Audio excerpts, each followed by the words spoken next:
obviously your crowning moment in 2008, winning the national championship. We all remember the Mario Chalmers shot. That's the biggest memory and vision that people have. But my best memory, or most lasting memory for you of that tournament, was you basically face down on the court at the end of the Elite Eight game against Davidson. Here's a 10 seed with a spinally baby-faced guard named Stephen Curry, who no one had heard of 2 weeks before. And everybody's rooting for him, and you'd been to all these Elite Eights and all these different schools and had never gotten to the Final Four. It just looked like this incredible relief came over you at the end of that game. Was that the most gut-wrenching game you've ever coached? We've had a few of those. I think prior to that, Seth, we were 0-4 in the Elite Eight games, and I think we played in 7 or 8 of them so far now, and those are tough games to lose because, if you lose the first game of the tournament, it stinks, but at least you're in the tournament. If you lose the second game, at least you won a game. If you get to the second weekend, at least we got to the second weekend, Sweet 16, and the championship game was crushing that we lost to Kentucky, but still yet we were there. But those Elite Eight games, because the whole emphasis of everything is road to the Final Four, and it's played out to getting to the Final Four in many cases like going, getting to the championship game. So we'd fallen short a lot and been close, and so we're playing Davidson. We were better than them, and I had a guard, Russell Robinson. We were loose.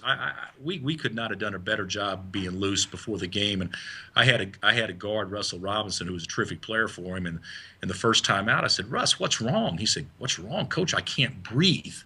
And because those kids wanted it so bad themselves, and it was just a different pressure, and they were playing with house money, and so to win that game in the fashion which we did was probably about as gut wrenching and as big a relief as I think a coach could probably experience. It's too bad, It's like you finally get to the Final Four after all those tries, and you're not feeling elation. You're just feeling, relief that you got there. And it leads me to ask you about, winning the tournament. And I've had these conversations with Billy Donovan, who of course won 2 in a row. I think it's a good parallel with you because you both won at a relatively young age while you're still in your 40s. And you hear this all the time with people who set these goals for so long, and they achieve something incredible. And then there's just a little bit, and maybe more than a little bit of a sense of, is that all there is? I'm wondering if you experienced any of that when you won the title.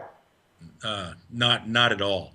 The thing I think about, I've always been motivated differently. Since I've been into coaching, I've been motivated more from, not losing than I am the joy of winning probably. And I think a lot of coaches are that way.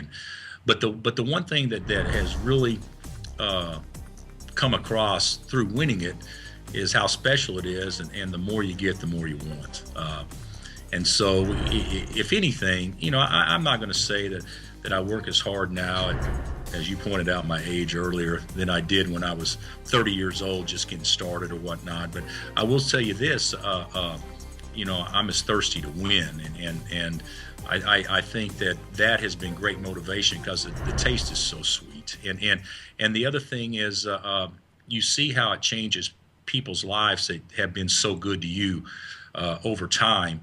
You want others to experience that as well. So it does drive me. I want to get back. I want to hang another hang another banner. Not for me as much. I think the first one could have been a little selfish, thinking, well, I want this or I want that. I'm totally in the mode, hey, we need this. You need this. And I want this for you. So I think my motives have probably changed a little bit, but my desire hasn't waned at all.